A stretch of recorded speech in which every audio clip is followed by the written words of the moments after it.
Bom, olá pessoal, boa tarde. Vamos iniciando aqui uma conversa, na verdade, uma apresentação para a gente discutir um pouquinho um tema que ultimamente tem estado muito em vigência. A gente tem praticamente vivido em torno dele quase que 24 horas por dia, desde final de fevereiro, começo de março, né? E, enfim, antes da gente também começar a conversar, né, gostaria de me apresentar pelo pouco, né? Meu nome é Vinícius. Eu sou médico formado aqui pela Universidade Federal da Integração Latino-Americana, da primeira turma. E gostaria muito também já de agradecer o convite da Lute, né, para a gente poder aqui compartilhando esses minutos e conversando um pouco sobre esse tema tão atual, que é a Covid-19, especialmente a intubação na Covid-19, né? Para a gente começar, então, a conversar um pouquinho sobre isso, então, o que a gente precisa seguir conversando um pouquinho, né? Principalmente o objetivo da gente estar conversando aqui é discutir essas particularidades do atendimento desses pacientes, né? Visto que a gente tem que ter sempre em mente um processo de precaução, de atenção e de estar presente nesse atendimento para evitar a nossa contaminação, a dispersão de aerosol e a contaminação da equipe, né? A infecção da equipe durante esse processo todo. Então, e principalmente para a gente estar revisando um pouquinho quais seriam essas indicações e da intubação, né, propriamente dita, dos pacientes com suspeita ou confirmação de Covid-19. O roteiro que a gente vai estar seguindo para discutir um pouquinho isso vai desde o atendimento básico e quais os EPIs necessários que a gente vai ter para estar atendendo esses pacientes, a indicação do suporte de oxigênio, que apesar de não ser propriamente dito uma parte, digamos assim, inerente ao processo de intubação, a gente tem que ter em mente que a intubação ela começa muito antes da laringoscopia e ela também segue muito depois, né, da fixação do tubo e conexão do paciente à ventilação mecânica. Então a gente tem que passar por algumas etapas, principalmente quando a gente estiver se tratando de um procedimento eletivo, que é o ideal e que é o que a gente espera, que passa pela indicação do suporte de oxigênio para esse paciente, manejo do broncoespasmo, que é uma complicação comum e a gente vai estar vendo isso, até realmente quais seriam as diferenças da indicação da intubação nos pacientes com Covid-19, da própria realização dessa intubação, alguns comentários e considerações finais, e aí a gente passa para as nossas referências, né, que a gente utilizou aqui para montar essa apresentação, beleza? Então, o que a gente precisa ter cuidado, e isso eu quero ressaltar muito, chamar muito a atenção de vocês para isso, enfim, porque é uma questão extremamente importante que vai determinar todo o andamento do atendimento desses pacientes, que é a nossa proteção individual, a proteção da equipe, né?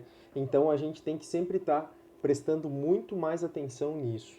Então o que a gente normalmente precisa, e seriam, digamos assim, os pré-requisitos mínimos em questões de proteção individual, e é o que a gente tem adotado aqui no hospital e no atendimento desses pacientes, né? Então, a máscara N95, o gorro, óculos ou protetor facial, né, o face shield, o avental impermeável e luvas. Por que é importante a gente sempre estar bem paramentado? Primeiro, porque a gente não sabe, ainda não consegue em alguns casos, ou dependendo de alguns cenários, ter certeza se aquele paciente está necessitando de intubação é Covid positivo ou não. Então, como a gente está vivendo uma pandemia, é super importante que a gente esteja sempre preparado e equipado, digamos assim, para estar atendendo esses pacientes, né?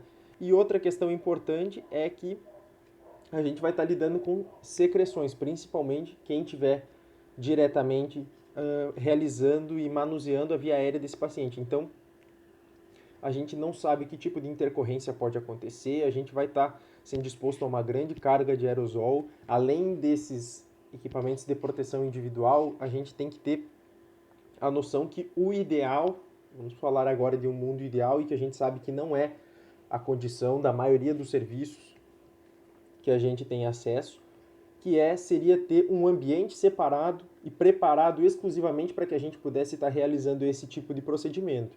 Então é um ambiente que estaria equipado com pressão negativa, né, com sucção e pressão negativa, com filtro EPA, enfim, uma série de medidas, um espaço apropriado que evite que a exposição desses aerosóis ali dentro gerados se espalhem externamente a eles e contaminem, enfim, áreas comuns ou áreas não COVID, digamos assim, da mesma forma que também aumenta a segurança de quem estiver saindo, se desparamentando, saindo, que esteja realmente saindo para uma área limpa, né? Então, tenham sempre em mente que essas questões da proteção, elas vão ter que ir, e eu vou ir reforçando elas durante toda a nossa conversa aqui. Né? O oxigênio suplementar é o próximo passo assim, que a gente tem que discutir desses pacientes. Porque o que a gente conhece desses pacientes? São pacientes que chegam no serviço com uma hipoxemia refratária, né? São pacientes que eles evoluem aí depois entre o 7º e o 8º dia com uma piora relativamente brusca. Existem diversas pessoas que estão nas zonas de risco, digamos assim, de necessitar, e a gente sabe que, por exemplo, 1/5 dessas pessoas que procuram um atendimento, sejam elas Covid positivas ou suspeitas, mas elas vão necessitar de internamento, e dessas que vão para internamento, ou seja, né, uma a cada 25 pessoas, vão necessitar de leitos de terapia intensiva.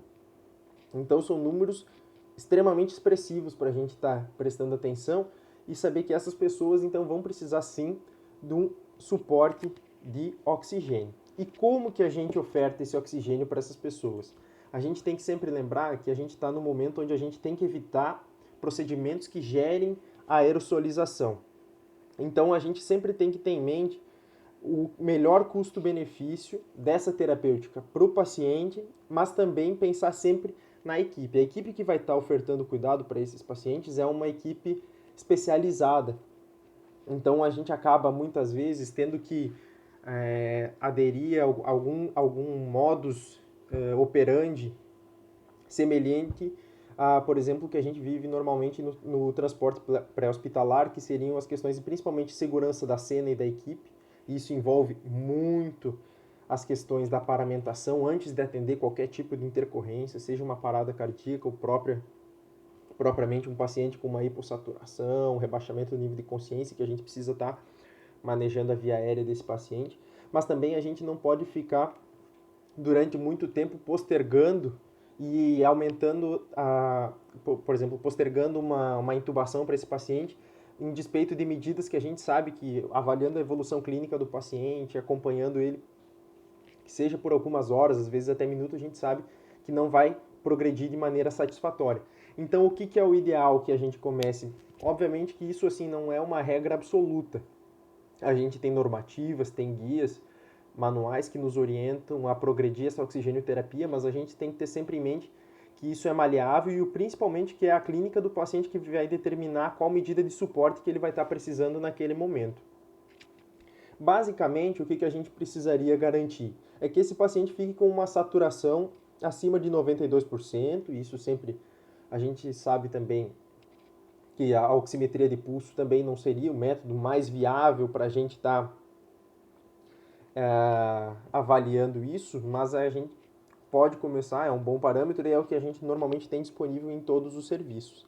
Né? Então a gente começa ofertando um catéter nasal, sempre guiando via oximetria de pulso, então o catéter nasal vai até 5 litros, segundo a literatura, a gente pode ofertar 5 litros por minuto de oxigênio. Para a máscara, depois a máscara não reinalante, que é esse segundo degrau aí da nossa escada.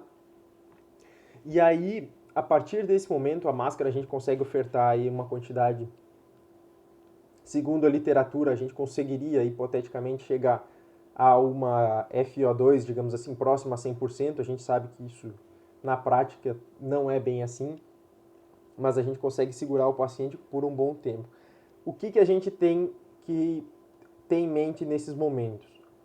Primeiro, em relação ao catéter nasal de alto fluxo, que a gente colocou ali como terceiro degrau, e a VNI, que seria o nosso quarto degrau. É a quantidade de aerosol que a gente vai estar gerando com esses métodos, digamos assim, de oxigênio-terapia, sendo que essas salas adequadas, como a gente comentou anteriormente, não é a realidade dos serviços, então a gente sabe que se a gente já não tem um espaço adequado, muitas vezes a gente vai ter dificuldade de ter acesso a um número expressivo de EPIs. A gente sabe que o paciente está evoluindo desfavoravelmente, então a gente não tem o porquê postergar tanto ou ofertar tanto outros meios e outras formas de oxigênio-terapia que não seja a própria intubação orotraqueal e a conexão do paciente à ventilação mecânica, sendo que a gente sempre vai ter que ter, e depois a gente vai discutir um pouco mais sobre isso, essa questão da intubação precoce e o que esse termo pode estar representando. Muitas vezes a gente vai ter que ter calma e identificar o que seria uma intubação precoce e o que seria de fato uma intubação oportuna e precisa, que é o que a gente está querendo para esses pacientes. Então, o que seria o ideal? Assim, é esses pacientes chegarem no serviço, serem acompanhados, de preferência monitorizados com oximetria de pulso, ofertado oxigênio a esses pacientes com a tentativa de manter uma saturação parcial acima de 92% e ver a evolução desses pacientes em 1-2 horas no máximo. Então, o paciente está se mantendo estável, bem com o catéter, a gente permanece. Oferta começou a cair a saturação, o paciente está piorando, evoluindo com um pouquinho de esforço, a gente já pode, não precisa esperar todo esse tempo para ofertar a máscara para o paciente, ou se o paciente já chegar um pouco mais clinicamente desfavorável, já pode ser ofertado a máscara de maneira mais imediata e aí acompanhar. Não quer dizer que a gente tem que esperar 1-2 horas para intubar esse paciente. A gente sabe que, eventualmente, esses pacientes vão chegar hipoxêmicos, vão chegar em insuficiência respiratória, com esforço respiratório, e a gente vai ter que realizar a intubação quase que de imediato desses pacientes, né? Então, esse seria a nossa escada de oferta de oxigênio para esses pacientes e da oxigênio-terapia.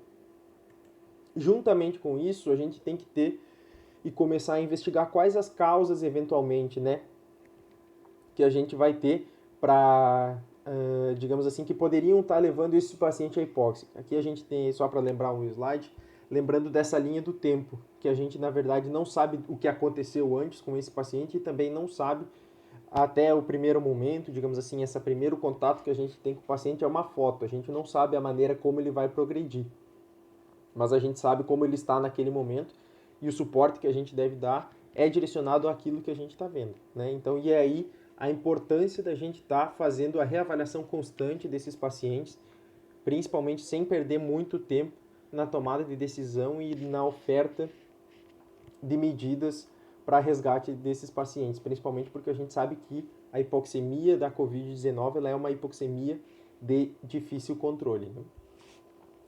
Com relação àquilo que eu estava comentando agora, a gente precisa, de maneira adjuvante, manejar o broncoespasmo desse paciente. Na verdade, nem todos os pacientes vão apresentar broncoespasmo, mas a gente sabe que grande parte dos pacientes hoje já tem comorbidade, são pacientes que eventualmente podem desenvolver pelo próprio processo da redução da complacência pulmonar e processo inflamatório das vias aéreas, desenvolverem episódios de broncoespasmo.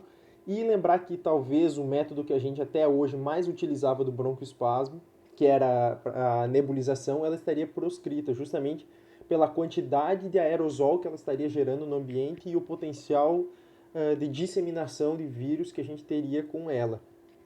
O que a gente tem que ter em mente? Então, receber um paciente, o paciente está aí saturando, é sabidamente asmático, então esse paciente vai estar saturando aí uns 88%, em área ambiente, com um pouco de dificuldade, a gente vai ofertar o catéter ou a máscara para esse paciente. Então, o paciente vai estar aí com uma máscara de 6 a 8 litros por minuto, vai estar sibilando na ausculta, então o que a gente vai fazer? Mesma maneira que a gente sempre tem feito com os pacientes asmáticos ou numa crise asmática, então dá preferência para utilizar o aerosol dosimetrado, então o salbutamol de resgate, né? A gente tem, no início, até quando começou a chegar a Covid, a gente tinha bastante discussões a respeito do uso do corticoide, independente da fase da doença, então a gente sempre ficava muito preocupado, usa corticoide, não usa corticoide.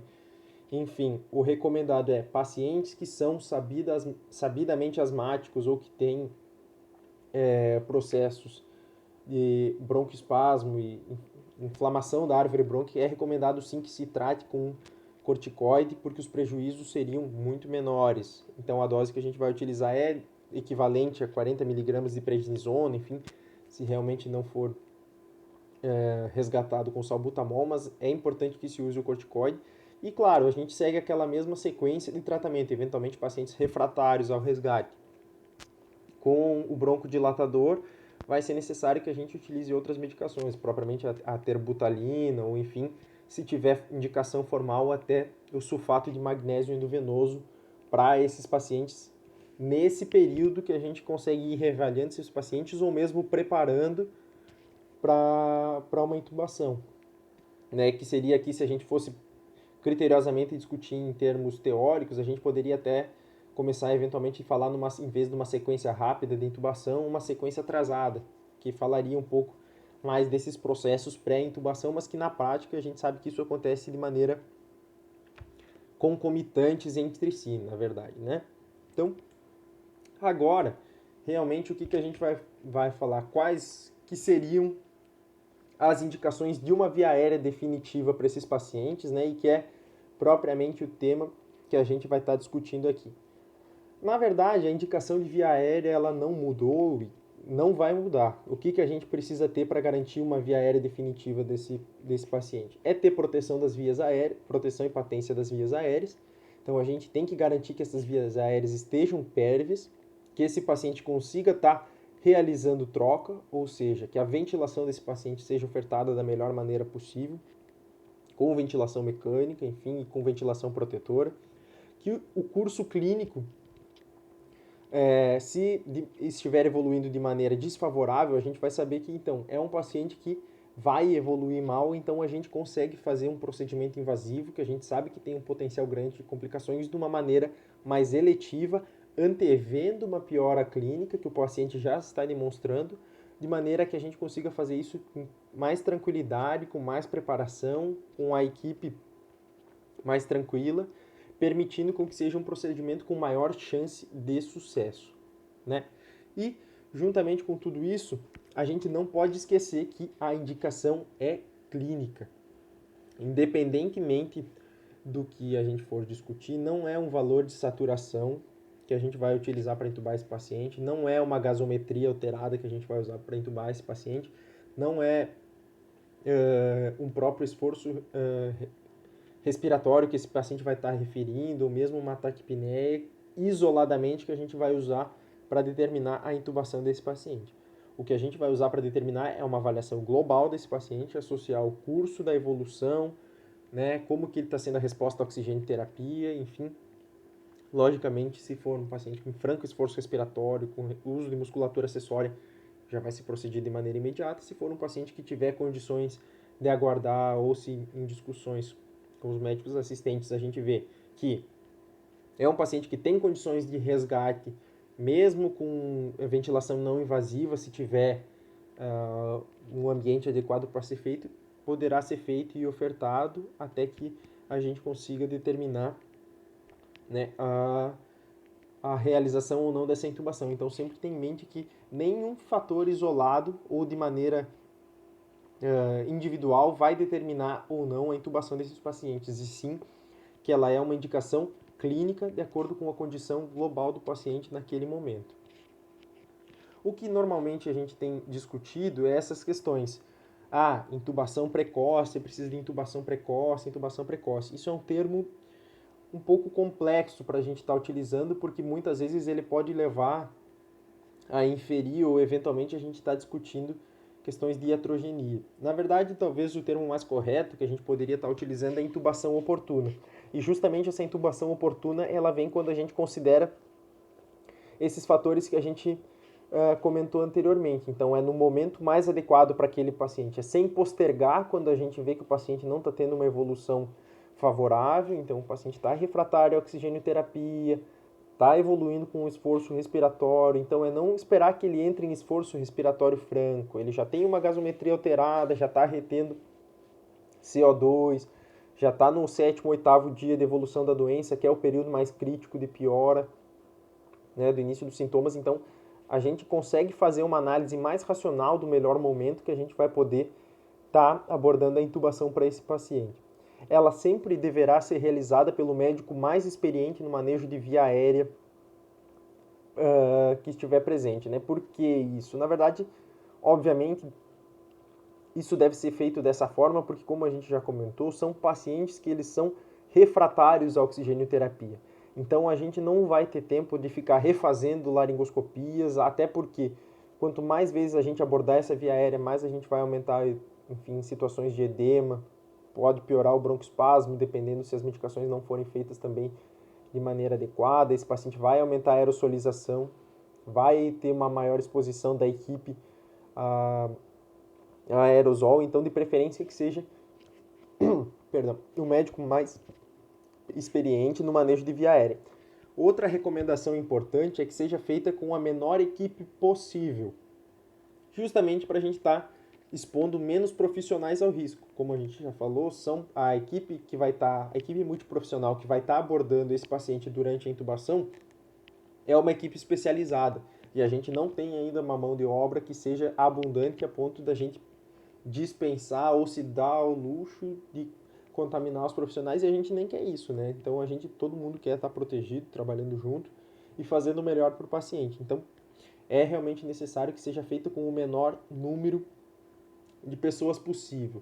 Como que a gente tem feito aqui no serviço, né? Normalmente o recomendado e o que a gente colocou no protocolo é que seja realizado por 4 pessoas, né? A gente sabe que o recomendado pelas associações médicas, na verdade, é que seja feito até por 3 pessoas, médico, enfermeiro e fisioterapeuta.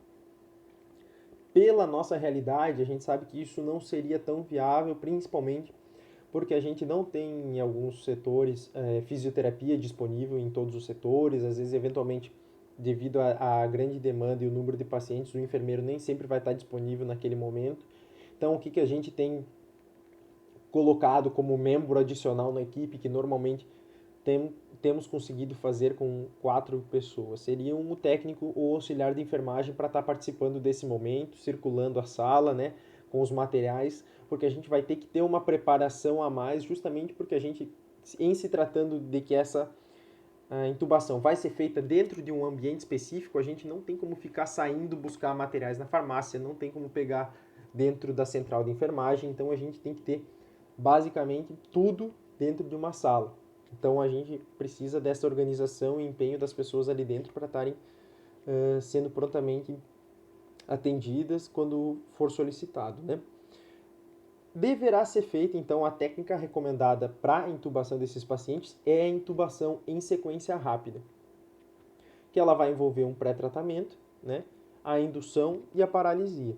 Quais foram as drogas que a gente utilizou e que tem utilizado como, digamos assim, preferência para esses pacientes? Na verdade, são drogas que, assim, teriam um potencial benefício, mas sabendo que isso também dá liberdade. A gente tem que entender que não é uma coisa, nenhum protocolo ele é uma coisa estática. A gente não pode interpretar o protocolo como se fosse um mandamento de maneira a que, se não seguido, traria consequências. Na verdade, ele é uma diretriz porque a gente tem que avaliar cada caso e cada paciente de maneira individual. Então, por exemplo, a gente fala de pré-tratamento, mas ainda não é 100% acordo entre as especialidades médicas que deva ser feito um pré-tratamento para esses pacientes. Lembrando que, por exemplo, o que a gente poderia ter de opção para pré-tratamento seria a lidocaína, que é o que a gente escolheu como opção para esses nossos pacientes aqui. Então, a lidocaína sem vasoconstritor na dose de 1,5 mg quilo de peso, porque ela teria um potencial de aumento da analgesia, potencialização da analgesia da ketamina, que seria o indutor escolhido, mas também que ela teria uma atividade muito importante a nível da árvore brônquica de redução dos reflexos da árvore brônquica, né, redução do reflexo da tosse e da hiperreatividade brônquica. Mas ainda é bastante controverso. N profissionais às vezes não concordam, até porque a gente tem que indicar muito bem essa droga, visto que se ela for administrada da maneira incorreta ou de maneira muito rápida, por exemplo, ela tem um potencial arritmogênico importante.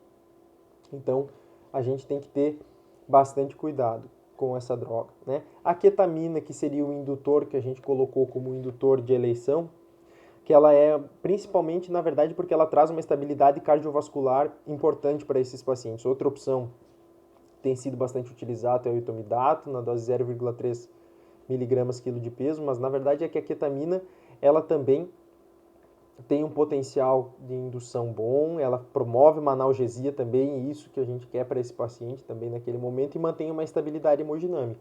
A gente sabe que esses pacientes são pacientes que às vezes se já chegam numa hipoxemia, por exemplo, abaixo de 80%, enfim, normalmente já são pacientes que já vêm hipotenso, o número de uma parada cardíaca durante a intubação ou pós-intubação ele é grande, então a ketamina ela consegue promover muito bem a estabilidade cardiovascular para esses pacientes.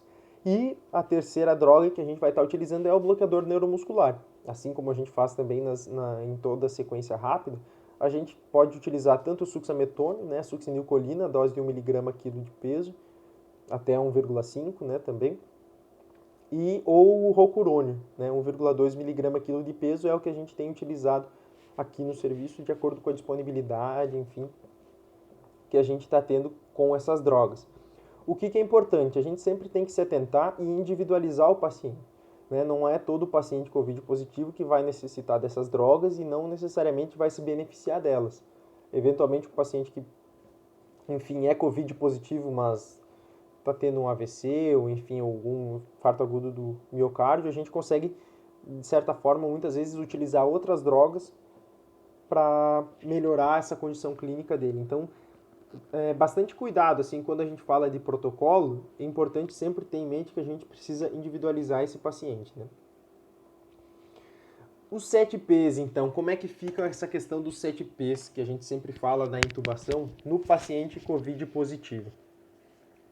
Então, essa preparação, começando pela preparação, a gente sempre tem que se atentar a alguns detalhes. A partir do momento que a gente decide, clinicamente, indicar uma intubação para o paciente, a gente precisa, obviamente, como a gente faz com toda a intubação, é checar o material, ver se ele está disponível, preparar a sala para receber esse paciente, testar os equipamentos, ver se o laringoscópio está com a lâmina funcionando, tem lâmina certinha, está com pilha, se já deixa as medicações preparadas, monitoriza o paciente, mas a gente aqui tem que prestar atenção em alguns detalhes a mais. Primeiro, o que a gente tem preconizado? Que a gente siga um protocolo em que ele nos dê, digamos assim, de certa forma, 3 oportunidades. Justamente porque a gente sabe que se esse paciente evoluir para a hipóxia, vai ser uma hipóxia mais refratária, vai ser muito difícil da gente resgatar ele. Né? Então, o que seria? A primeira tentativa, né, por laringoscopia direta, preferencialmente videolaringoscopia, se tiver disponível no serviço. A gente sabe que isso não é uma realidade, né, da grande maioria dos cenários brasileiros. Mas o que a gente precisa garantir que a gente tenha disponível? Um material de resgate, então, além dos materiais da laringoscopia e intubação tradicional, a gente precisa ter alguns materiais a mais, então, uma via aérea extraglótica, seja ela uma máscara laríngea, seja um tubo laríngeo, né? A gente precisa ter pelo menos uma opção dessas disponíveis. Outros equipamentos que podem estar auxiliando com a gente numa caixa de via aérea difícil, né? Às vezes um buge, se o serviço estiver disponível, a gente sabe que às vezes nem esses equipamentos, ou nem minimamente uma caixa de via aérea difícil a gente tem disponível, mas isso falando que seria o ideal para a gente ter à mão, né? E também a terceira opção, que seria, digamos assim, numa via aérea crash, que seria o material para a gente fazer numa situação de não intubo e não ventilo esse paciente, né? Que seria a cricotireoidostomia de emergência. Às vezes a gente pode estar utilizando, depois a gente vai falar mais para frente, né, os dispositivos por punção pronto para isso, Quick Track ou enfim, alguns outros dispositivos, mas também às vezes até dispositivos mais simples, como um kit de pequenas cirurgias, uma cânula de traqueostomia, tendo isso dentro da sala, numa emergência a gente consegue ter esses materiais à mão para poder estar acessando de maneira cirúrgica a via aérea do paciente. Coisas mais simples, às vezes até um abocate, um gelco de calibre aumentado, um gelco 14, eventualmente já serve de resgate para a gente estar manejando esses pacientes com via aérea mais difícil, né? Então, sempre é importante garantir que a gente tenha esses materiais disponíveis e, junto com esses materiais, a gente precisa que tenha kits de DPIs completos para todo mundo. E o que é esse todo mundo? médico, enfermeiro, fisioterapeuta, que a gente colocou aqui no nosso protocolo o técnico e auxiliar de enfermagem, e é muito importante que a gente tenha um kit reserva, principalmente porque se for necessário que um segundo médico entre para auxiliar durante a intubação, numa via aérea difícil, né? Ou então se eventualmente alguém necessite trocar de EPI ou por algum motivo precise um kit a mais. Então é sempre bom ter um kit a mais preparado para esse momento. E uma outra coisa importante que a gente eventualmente, às vezes, dependendo do caso, não se dá conta, é de garantir que o paciente tenha um acesso periférico calibroso antes de ser assumido dentro da sala da intubação.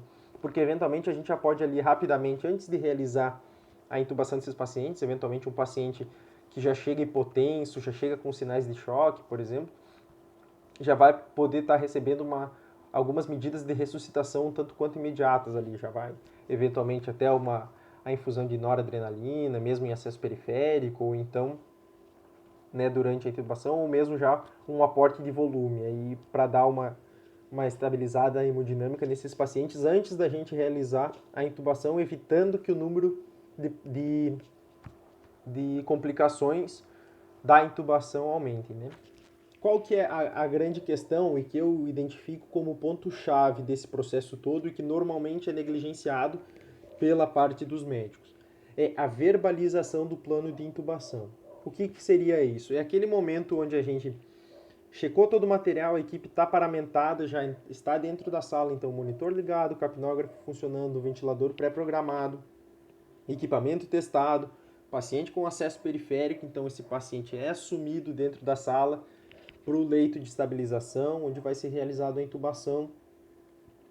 Enquanto a gente vai fazendo aí, depois a gente vai falar um pouquinho mais da pré-oxigenação e organizando, é de responsabilidade do médico se comunicar com a equipe e falar de uma maneira clara para que todo mundo esteja alinhado no que vai acontecer. Então, esse paciente a gente vai precisar um tubo 8 ou 7,5, já deixa separado ali um 8,5 também.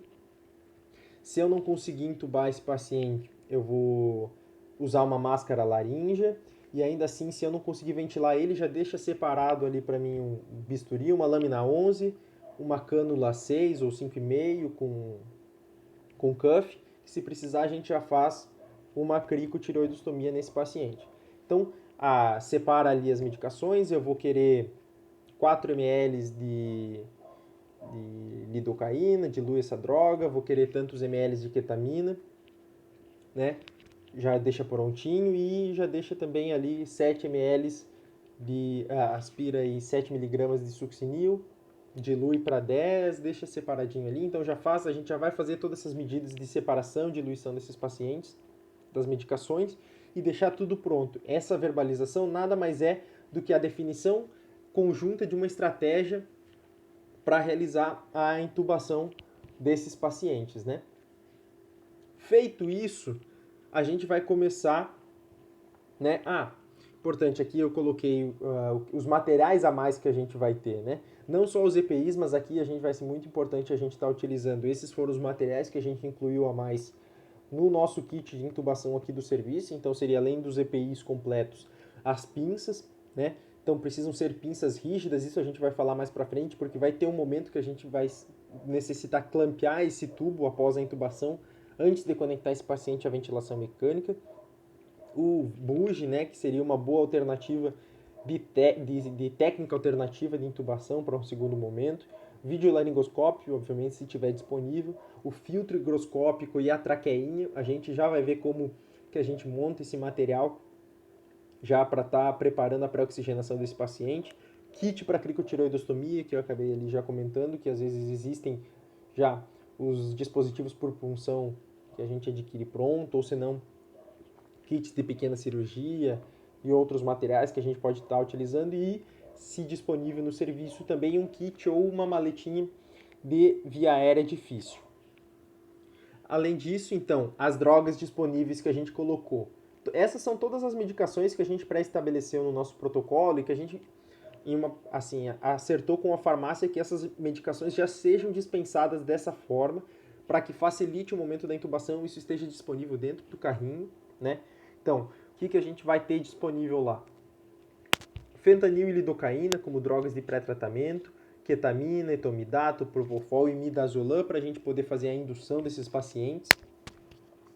Rocurona e succinilcolina para bloqueio neuromuscular e as drogas de resgate. Então, adrenalina, noradrenalina e soro fisiológico se a gente precisar fazer um aporte de volume para esses pacientes. Mas basicamente esse é o kit de medicações que a gente vai ter disponível ali na hora para estar atendendo esses pacientes. Os equipamentos que a gente vai ter que checar, na verdade, assim, isso depende muito da realidade do serviço. O que a gente preconizou aqui? Que dentro da sala de intubação, a gente sempre tem um ventilador que pode ser utilizado como ventilador de transporte. Da mesma forma, o monitor, que de preferência esse monitor tenha capnografia e que a gente tenha sempre essas bombas de infusão contínua à disposição dentro da sala, porque a gente não vai poder ficar correndo, saindo, buscando material, voltando até que isso esteja disponibilizado, né? E, enfim, dando sequência agora aqui para o que a gente vai falar, o que são as recomendações? Reforçando aquilo, ambiente próprio, profissionais mais experientes, isso seja enfermeiro, seja médico, seja o fisioterapeuta, seja o técnico, na melhor equipe possível. Se possível, sempre lembrar de estar informando o paciente, discutindo com ele, né? Então, dependendo da condição clínica que ele tiver, é importante que o paciente saiba o que vai acontecer com ele e lembrar que a gente tem esses momentos fora da sala e dentro da sala. Paciente fora da sala é checagem do material, preparação da equipe, ver se todos os materiais a mais do que a gente utiliza normalmente vão estar lá dentro, ver se está funcionando, se a rede de oxigênio está funcionando, tem todos os materiais ali, né? E depois recebe o paciente, antes de entrar com o paciente na sala, checa se ele tem acesso venoso periférico, já funciona o paciente, monitoriza ele, recebeu o paciente, a verbalização do plano de intubação, que seria o ponto-chave. Feito isso, a gente vai para a pré-oxigenação desse paciente. Essa pré-oxigenação, a gente tem que lembrar que na verdade, esses 7 P's, eles não são uma sequência propriamente dita, isso é uma questão dinâmica. No tempo que a gente já vai fazendo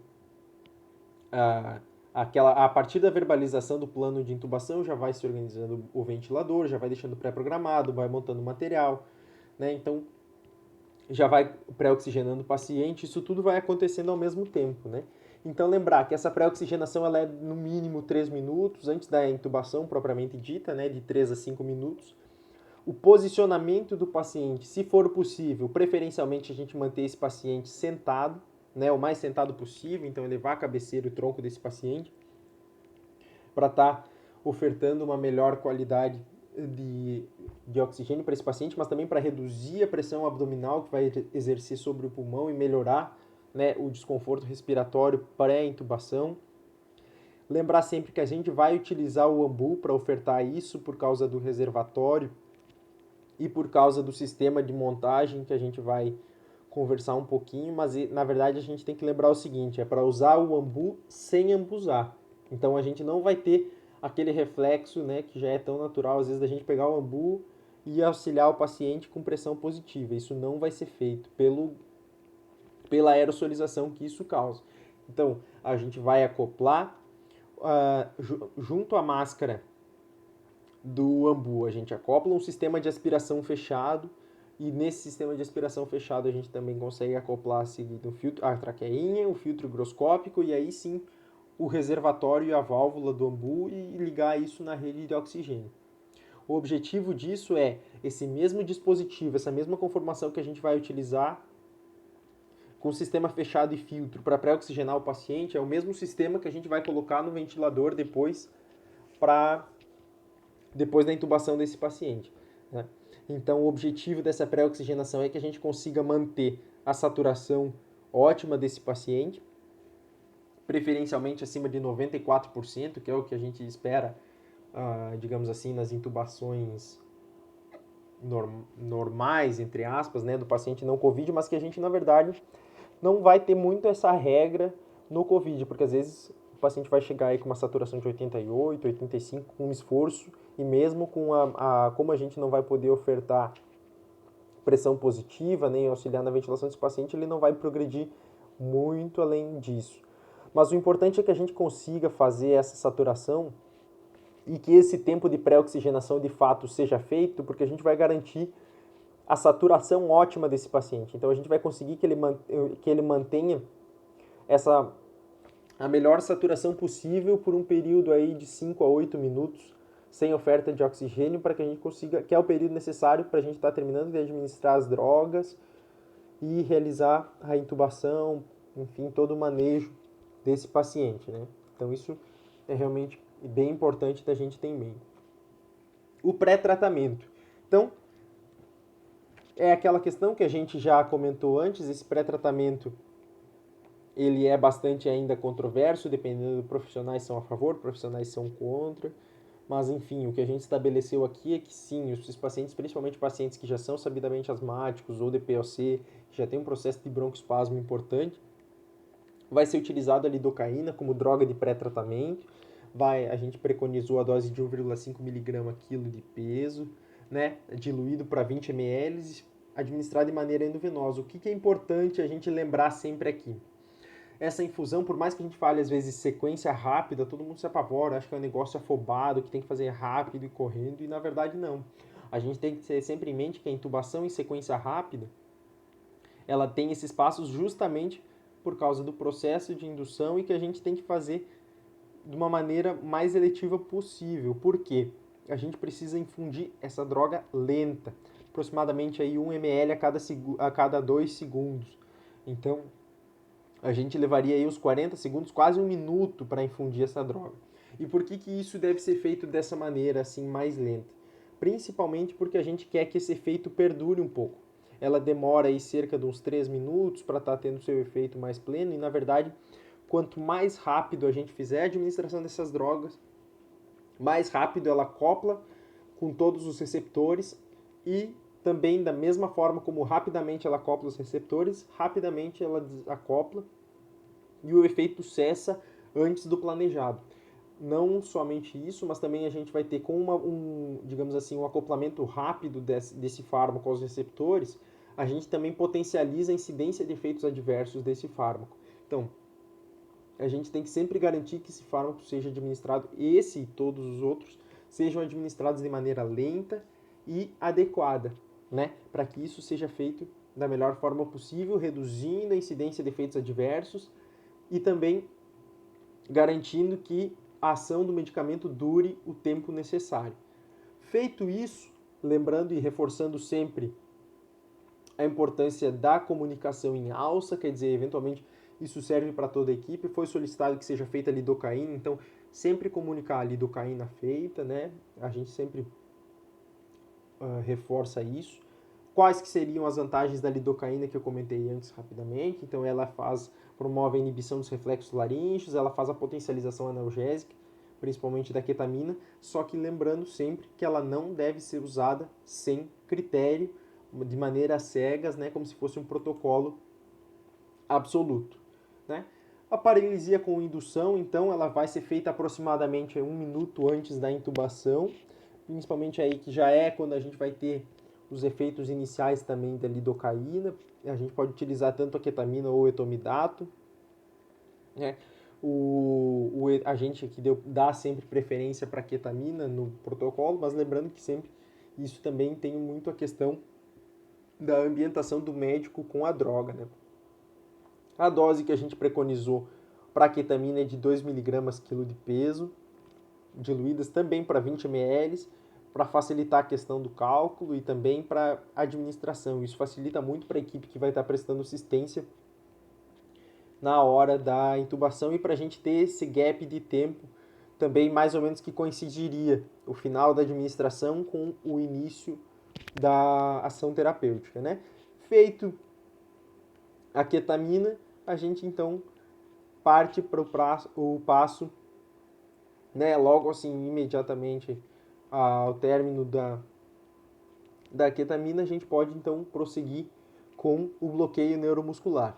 Preferencialmente, né, succinilcolina, lembrar sempre que a gente tem que ter bastante cuidado em pacientes que estejam hipercalêmicos, né, e saber que também ela pode, em alguns casos, até aumentar um pouquinho o limiar convulsivo. Então, bastante cuidado com pacientes que já tenham predisposição ou que sejam sabidamente epilépticos, né? Então a gente vai aqui acaba sempre utilizando e preconizando a dose de 1 mg a quilo de peso diluído para 10 para facilitar o cálculo, né? Então, sempre lembrar que tanto essas duas drogas elas devem ser infundidas de maneira lenta, na mesma velocidade que a lidocaína, né? E sempre administradas com bastante cuidado. Feito isso, a gente vai para o próximo P, que seria a proteção e o posicionamento. Então, sempre lembrar, paciente, então, feito bloqueio neuromuscular, o paciente está fasciculando um pouquinho ainda pelo efeito da succinilcolina, a gente sabe que ela está começando a fazer efeito rapidamente, então a gente precisa, de novo, posicionar esse paciente de maneira adequada. E uma coisa que é extremamente importante, esse posicionamento do paciente e do médico intubador é que vão, de fato, garantir quase que 80% de sucesso na intubação de primeira passagem, digamos assim, em primeira tentativa, que é o que a gente quer para esses pacientes. Então, muita atenção no posicionamento desses pacientes. Qual que seria o posicionamento ideal? É que a gente consiga alinhar a base do tragus, né, então do meato acústico externo, com o plano external do paciente ou com a face anterior do ombro. Esse posicionamento ele já faz um alinhamento mais preciso dos planos. Lembrar sempre que a gente tem a sniff position, né? Dependendo do paciente, a gente conseguindo anteriorizar bem, a gente consegue alinhar todos os eixos das vias aéreas para facilitar a intubação, mas também que a gente precisa se posicionar adequadamente. Então, às vezes, a gente sabe que tem dificuldades, inclusive materiais, da gente estar fazendo isso. Principalmente porque, em alguns casos, a gente não consegue regular a altura da maca, não tem outro digamos assim, artefato que consiga, ou uma banqueta, alguma coisa que consiga auxiliar o médico a se posicionar de maneira mais adequada, né? Mas a gente tem que ter ciência que dentro das possibilidades a gente deve ter o melhor posicionamento possível. O que seria o ideal? Que o plano, né, a ponta do nariz do paciente estivesse alinhada com a base do apêndice xifoide do médico intubador. Então a gente sempre tenta procurar posicionar o paciente adequadamente na maca, com os eixos alinhados, base do tragus com o plano external, que se coloque então o médico à altura do paciente mais próxima da base do apêndice xifoide e que a visualização entre os olhos, né, o ângulo da base do nariz até a boca do paciente seja mais ou menos num ângulo de 45 graus. Isso facilita muito a intubação do paciente. E lembrar sempre que antes disso, nesse momento, é o momento que a gente também rapidamente faz uma uroscopia no paciente, retira se tiver algum artefato, enfim, prótese dentária, alguma outra questão. E bastante atenção com as manobras que vão ser feitas aí propriamente dita durante o período da intubação. Sempre lembrem que a gente normalmente quando fala de manobras de via aérea, a gente acaba lembrando da manobra de Selig. Só que nesse caso, na verdade, sempre gera uma confusão. A manobra de Selig, ela é uma manobra de compressão, então a gente comprime normalmente pela cartilagem cricoide. A gente vai fazer uma compressão da cartilagem contra o esôfago para evitar que retorne conteúdo do trato gastrointestinal para a orofaringe que esse paciente eventualmente broncoaspire. Só que vamos lembrar o seguinte, que a gente não está utilizando pressão positiva, a gente não vai ambusar esse paciente. Então não tem o porquê a gente fazer uma manobra para evitar que, enfim, não vai estar indo ar ou pressão positiva para dentro do trato gastrointestinal desse paciente. Então não faz sentido a gente fazer a manobra de Selig nesse momento. O que a gente tem que fazer e lembrar é da manobra de burp. Burp, na verdade, é um acrônimo que a gente vai estar utilizando para fazer uma pressão, né? B de back, então posterior, up, então posterior para cima, né? Right de direita, pressure. Então a gente vai fazer uma pressão para trás, para cima e à direita. O que essa pressão vai determinar? Ela vai expor a via aérea desse paciente. Então ela anterioriza a epiglote e a via aérea desse paciente, posicionando, e isso facilita muito, quando bem feita, para o médico intubador, que vai estar realizando a intubação, né? Na apresentação daquela via aérea durante a laringoscopia. Então, sempre lembrar, não confundir essas manobras e, se possível, que a manobra de burp seja realizada, porque isso facilita e muito. E aí, então, chega o momento realmente então da passagem e posicionamento do tubo. Então, o que é o preconizado? Que seja feito sob visualização direta ou videolaringoscopia. Sempre lembrar, tem alguns serviços que utilizam aquelas câmaras acrílicas, né, para estar abordando a intubação. Particularmente aqui a gente até chegou a realizar alguns testes. Na prática a gente viu que isso traria mais problemas, principalmente pela dificuldade de mobilização.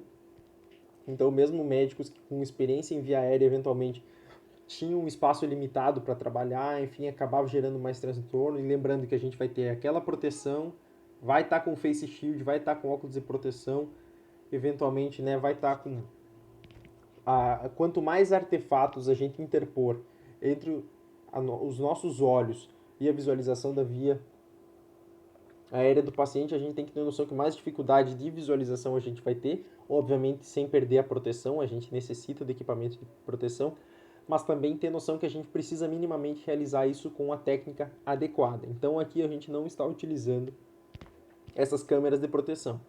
O que a gente tem preconizado muito?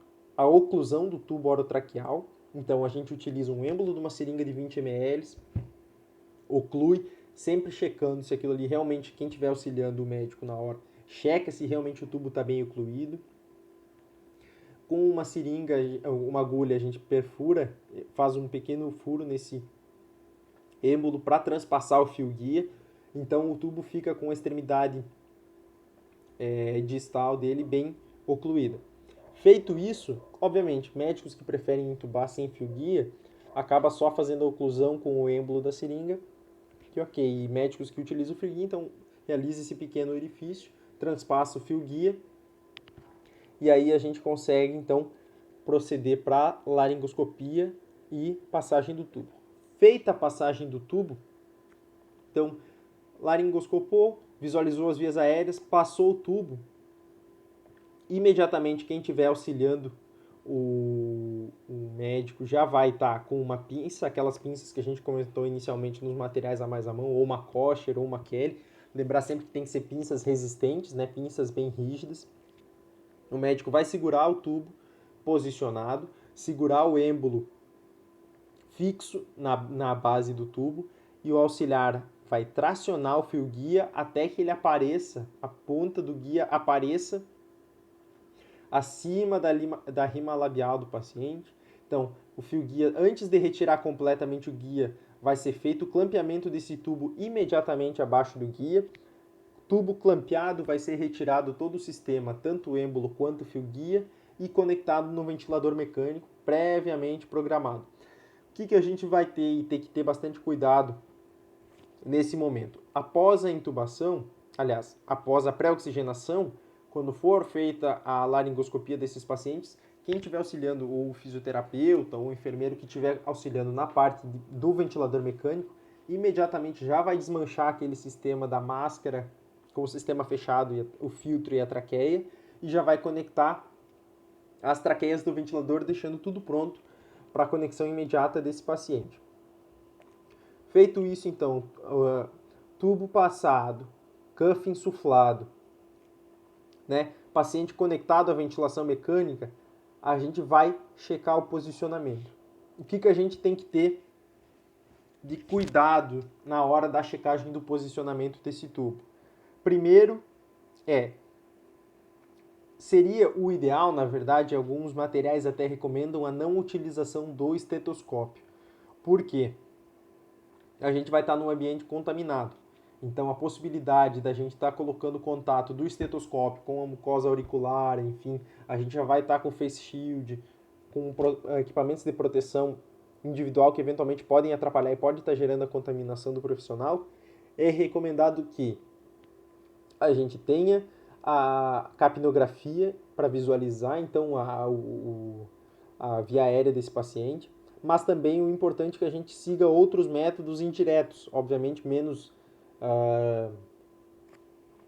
efetivos, mas que dão uma boa orientação. Uma delas é, obviamente, a visualização direta da via aérea do paciente e a passagem do tubo pela via aérea do paciente, o fog sign, né, o sinal da neblina durante os ciclos respiratórios, o aumento da curva de saturação do paciente no monitor, a espacibilidade torácica bilateral desse paciente. Se eventualmente tiver disponível também um ultrassom à beira-leito, a gente pode checar com a ultrassonografia a passagem e posicionamento do tubo, né?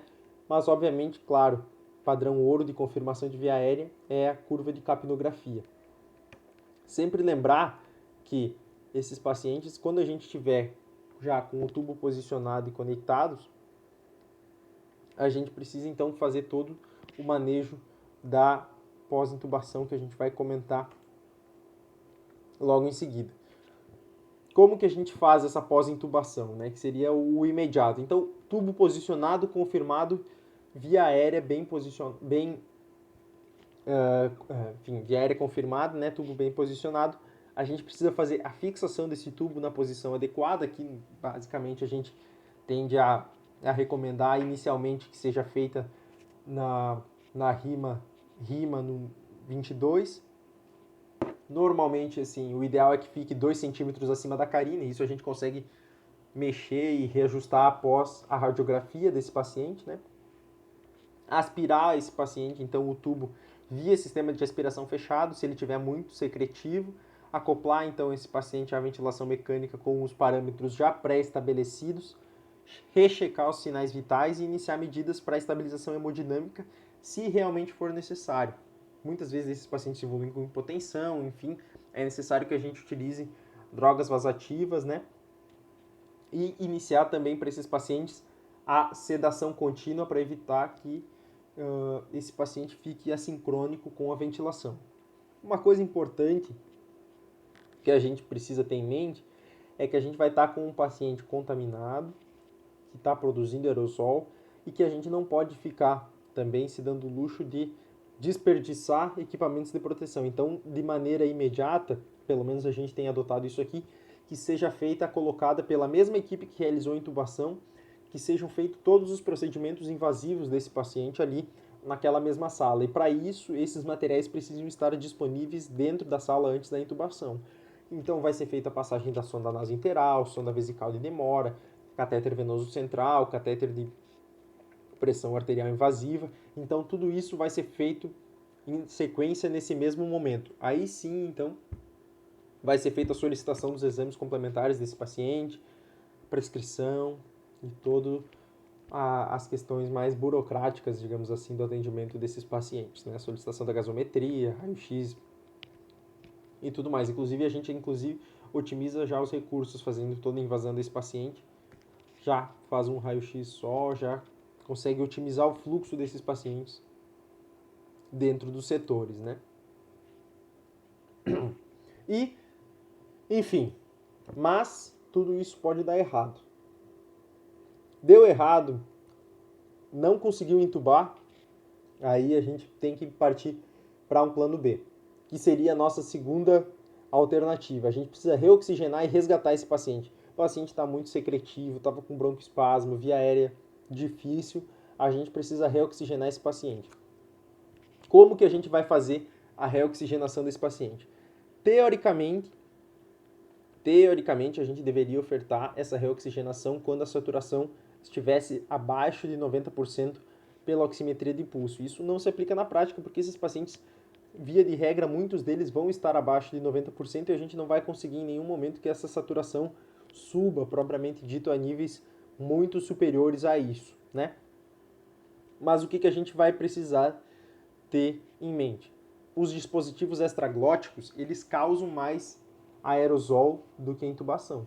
Então, eles têm uma pressão de escape que a gente tem que considerar e saber, justamente por isso, a gente tem que considerar isso como medidas provisórias. O que a gente tem mais acessível nos serviços hoje é a máscara laríngea, o tubo laríngeo. O tubo laríngeo até tem uma pressão de escape menor do que a máscara, então ele acaba gerando menos aerosol do que a máscara laríngea. Mas a máscara ela acaba por ser uma medida mais fácil, barata, disponível, então e de fácil utilização, a gente optou por deixar ela como segunda alternativa no nosso protocolo, né? Então, a máscara laríngea, passando a máscara, a gente consegue ter um tempo do paciente reoxigenado, do médico e da equipe reoxigenarem também, para pensar numa técnica alternativa de obtenção da via aérea desse paciente. Então, a gente reestabiliza esse paciente, né? E se ele estiver hemodinamicamente apto também, faz algumas medidas, a gente consegue manter esse paciente um tempo ventilando com a máscara laríngea, acoplado ao ventilador mecânico, sem problema nenhum. O grande problema seria que ela não tolera os altos parâmetros que o paciente exige por muito tempo, mas então por isso que a gente não... E tem essa questão do escape, né, da aerosolização, mas que a gente conseguiria sim manter esse paciente por algum período, enfim, 2 horas se for necessário, ou o tempo necessário para que chegue um médico mais experiente para estar realizando uma nova tentativa ou uma técnica alternativa de intubação. E aí, enfim, isso deve ser planejado de acordo com o que foi visto, de acordo com a avaliação do paciente. A gente pode passar um buge pela máscara laríngea e tentar uma intubação orotraqueal às cegas, né? Enfim, N possibilidades, fazer uma intubação retrógrada, ou enfim, aí isso deverá ser discutido com a equipe ou, se, enfim, uma decisão médica no final de contas. Feito isso, reoxigenou o paciente, reintubou, organizou, ótimo. Não intubou, não ventila, aí a gente então vai para a terceira opção, que seria a cricotireoidostomia. Sempre lembrar que a gente não tem muito tempo, esses pacientes evoluem rápido. A partir do momento que a gente não conseguiu intubar, utilizou a máscara laríngea, não conseguiu ventilar, as drogas já vão estar com o efeito passando, a gente não vai ter tempo de fazer o resgate desse paciente, aí a gente tem que realmente partir por uma via aérea de emergência. Esse equipamento da foto é o equipamento que a gente inicialmente tinha disponível no serviço, né? É o Quick Track, é um dispositivo por punção que ele já vem acoplado à seringa com o fixador com a cânula de cricotireoidostomia. A gente sabe que isso não é uma realidade, né? Como algumas outras coisas, né? Então isso tudo seria o que um mundo ideal. Mas a gente pode eventualmente estar utilizando aí, que nem a gente falou, uma lâmina de bisturi, uma pinça Kelly para fazer a divulsão dos planos e um tubo orotraqueal mesmo de menor calibre com cuff para estar fazendo essa via aérea.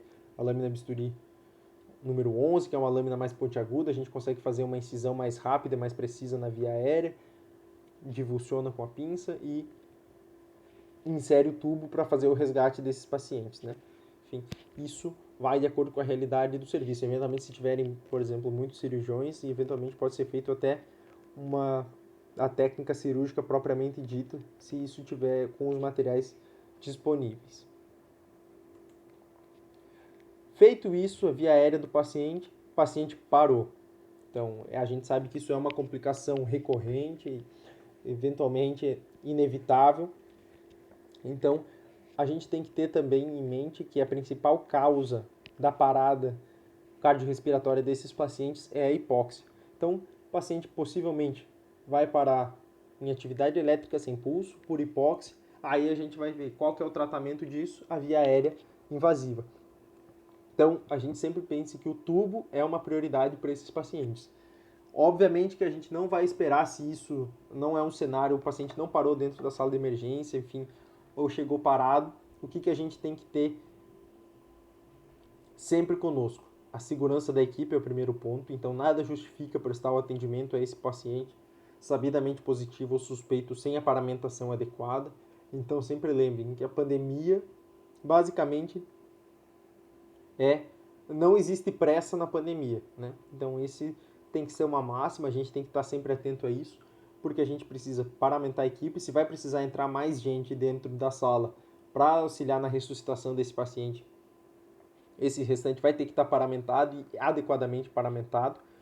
Lembrar sempre que o tubo é prioridade, né? A não ser, claro, lógico, o paciente parou em ritmo chocável, a gente não deve postergar o choque desse paciente em detrimento de uma via aérea.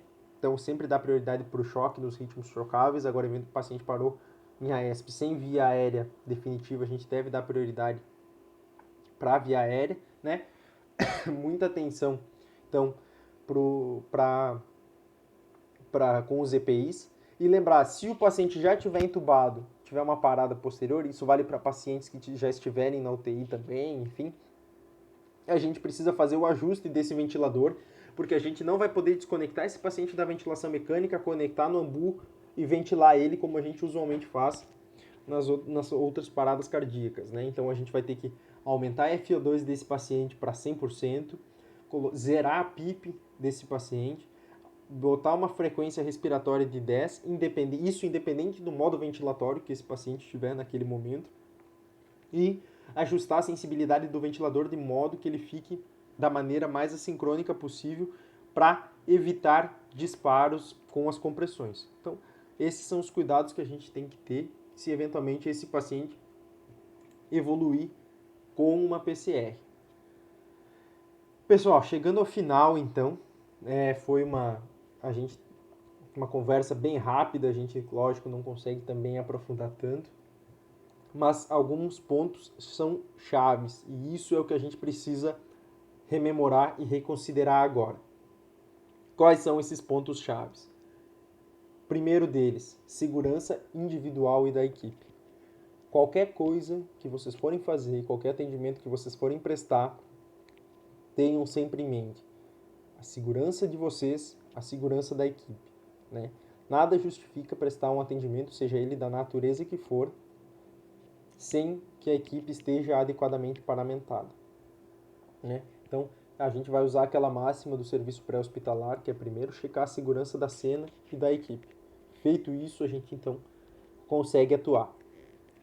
Segundo ponto, que é definitivo não só para a intubação no COVID, mas para todas as intubações orotraqueais, que é a comunicação da equipe. E aqui eu coloco um asterisco no passo da verbalização do plano de intubação. Todo mundo, toda a equipe tem que estar sabendo o que vai acontecer passo a passo, se der certo, se der errado. Então, a verbalização do plano de intubação, que muitas vezes é negligenciada, deve ser feita para que todo mundo esteja ciente e consiga se planejar, mesmo que mentalmente, para saber para onde correr se for necessário e também saber que passo anda aquele procedimento. Então, mas saber quais drogas vão ser utilizadas, o que vai ser feito no primeiro momento, quais os materiais necessários, se der certo, como que o ventilador vai ser ajustado, se der errado, o que vai acontecer. Funcionando isso, a gente consegue também estar mais tranquilo e apto para se comunicar e resolver qualquer intercorrência sem... Obviamente, ninguém vai estar 100% calmo, a gente sabe que emergências sempre são emergências, mas que a gente consiga estar com a nossa atenção preservada, com o nosso raciocínio preservado, sem também gerar tensões dentro da equipe e ter um desfecho mais favorável para nós e para o paciente. Então, esses dois pontos. E o terceiro é sempre pensem que essa indicação ela deve ser oportuna, não postergar um procedimento, mas também não realizar ele de maneira aleatória ou sem indicações. Nenhum fator individual determina um tubo para um paciente. Então, sempre avaliem a condição por completa. Avaliem o paciente, reavaliem o paciente, acompanhem esse paciente monitorizado, acompanhem a evolução dele na oxigenoterapia, acompanhem as medidas de broncoespasmo, né, as medidas broncodilatadoras para esse paciente. Acompanhem o paciente, vejam ele, reavaliam ele constantemente, monitorizem esse paciente. Então, isso vai determinar que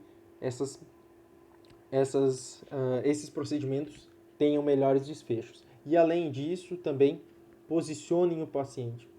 O posicionamento do paciente é bastante negligenciado. Prestem muita atenção no posicionamento desse paciente quando vocês forem. Isso vai garantir que vocês tenham maiores sucessos nas primeiras tentativas. Certo? Aqui, então, as referências que a gente utilizou, muitas delas também já são referências que outros protocolos utilizaram, né? A gente também se basou em alguns outros protocolos para estabelecer o protocolo do nosso serviço aqui. Então, foram esses os artigos e publicações que a gente utilizou. E uma mensagem que eu gostaria de deixar para vocês agora no final é essa frase de Aristóteles, que ela diz o seguinte: o ignorante afirma, o sábio duvida e o sensato reflete. O que isso quer dizer? Nada do que a gente coloca deve ser seguido de maneira cega e fixa. Talvez a mensagem mais importante de tudo nesse momento é que, mesmo numa pandemia, esse paciente precisa ser individualizado. Então, ele precisa ser analisado dentro das comorbidades dele, dentro da história de vida dele, dentro do prognóstico dele, dentro, enfim, nessa avaliação global, dentro dos exames laboratoriais que a gente vai ter acesso àquele momento, dos exames radiológicos que a gente vai ter disponível, da evolução clínica desse paciente à oxigênio-terapia. Então, avaliem o paciente como um todo e reflitam qual o melhor momento, quais as melhores drogas, sejam elas de acordo com o protocolo ou não, desde que sejam bem embasadas e bem recomendadas, né? Vocês estarão fazendo certo e o melhor pelo paciente de vocês.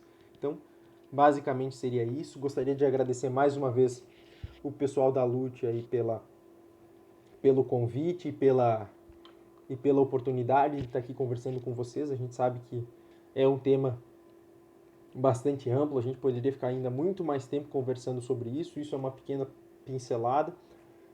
Quem tiver interesse, leia mais. A gente tem bastante material bom hoje disponível. Existem cursos online gratuitos para serem feitos sobre a intubação, né? Revisem as drogas, estudem cada droga, cada indicação, contraindicação. Acho que esse é um bom momento para a gente fazer isso e para fixar todas essas coisas, certo? Pessoal, muito obrigado aí pela atenção de vocês e obrigado a Lute mais uma vez, beleza? Tchau, tchau e bom restante de simpósio para vocês. Valeu!